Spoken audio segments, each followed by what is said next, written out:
Conservation and Reserve Act easements can be negotiated at any time by the Department of Conservation as a means of providing access to reserves or water bodies. Currently, there is extensive use of these mechanisms during tenure review in the South Island High Country.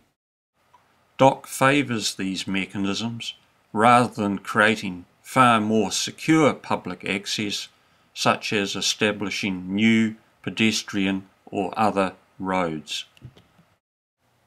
Conservation Act easements have only been in use a relatively short number of years.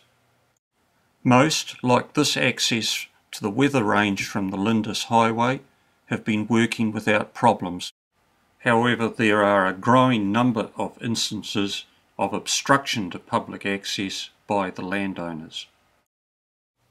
Most obstruction consists of either misleading or intimidatory signage, like this warning of shooting taking place at the start of the access to Mount Rosa from the Carrel Gorge.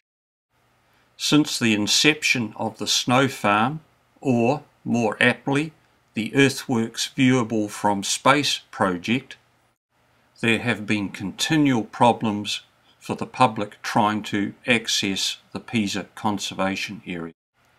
Over many years, there has been a succession of signage and other actions that has deterred the public from accessing the conservation area.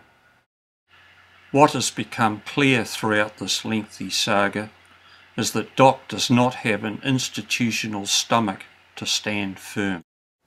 Antagonistic and/or determined landowners and developers are allowed to ride roughshod over the public interest. This is why little faith can be placed on easements as a means of achieving certain and enduring access to the outdoors. A measure of security can, however, be provided, not from an easement, but by the existence of alternative access. A landowner did not want the public walking up an unformed road to gain access to the Rock and Pillar Conservation Area. This enabled DOC to negotiate alternative access on another alignment.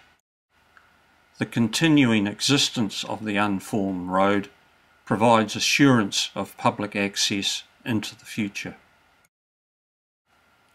The Ahuriri access over a cliff case is a monument to institutional pig-headedness and stupidity.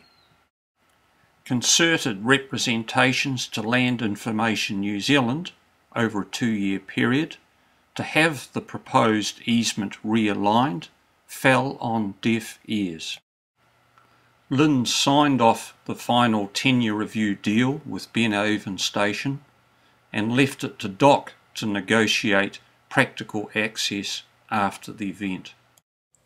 This case demonstrates that merely providing an on-paper provision for public access should not be an end in itself. No matter what form of access is being provided, a large dollop of common sense needs to be applied to ensure that the public interest is being served. There are 3 categories of reserves which can have application for providing public access. These are public reserves, government purpose reserves, and Crown land. Most public reserves are of irregular boundaries and quite often large in area. These provide protection of the values within those reserves and allow public use and enjoyment. However, narrow linear reserves can also be created for public access to the larger reserves and other areas of public interest such as the foreshore and lakes. This review looks at some of the access reserve options.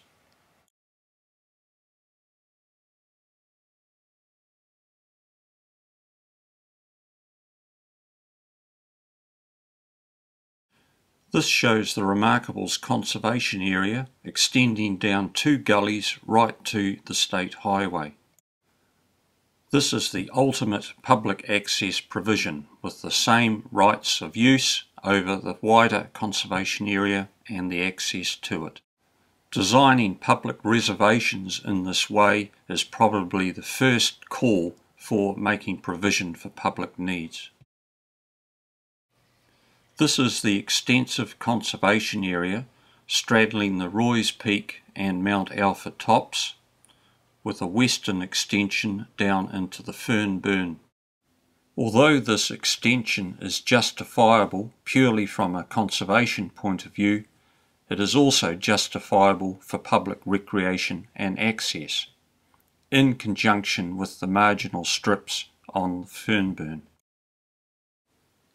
This records these movable marginal strips on both banks of the Fern Burn. These strips and part of the conservation area provide the start point for the motor tapu track. Recreation reserves encompass a huge range of sporting and recreation activities. A possibly unused category of recreation reserves, recreational tracks, has been around since at least 1977. The potential for present-day application should be investigated. However, the wide discretionary powers of exclusion and alienation of these reserves may make them unattractive compared to other options.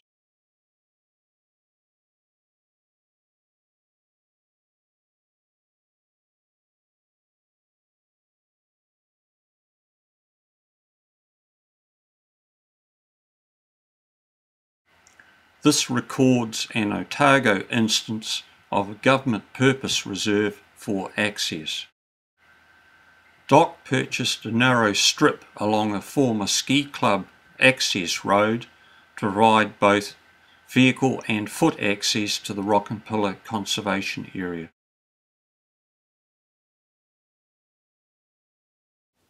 An important point to note is that road reserves are Crown land. They are neither reserves nor roads.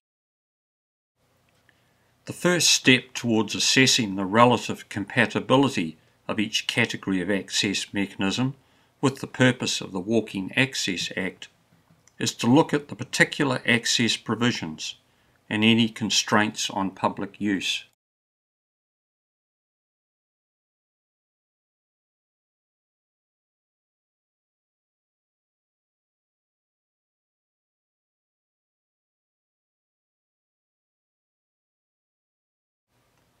The ranking confirms the supremacy of roads for public access, being way ahead of the pack. Next are recreation reserve tracks and government purpose access reserves. While these are weak in terms of lack of public restraints on disposal, they are held by government for the sole purpose of access, without lawful means of shutting out the public. Esplanade reserves, if they exist solely for conservation purposes, have no value for public access. Where they exist for access, they almost rank with access reserves. However, they can be closed to the public for real or imagined conservation reasons. The next group are all easements over private land, namely walkways, Conservation Act easements, access strips and esplanade strips. They provide only a third of the value of public roads.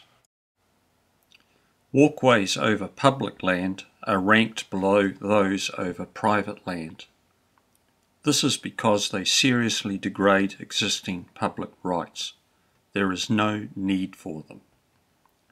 Road reserves are a contradiction of terms. They have no role in achieving certain public access.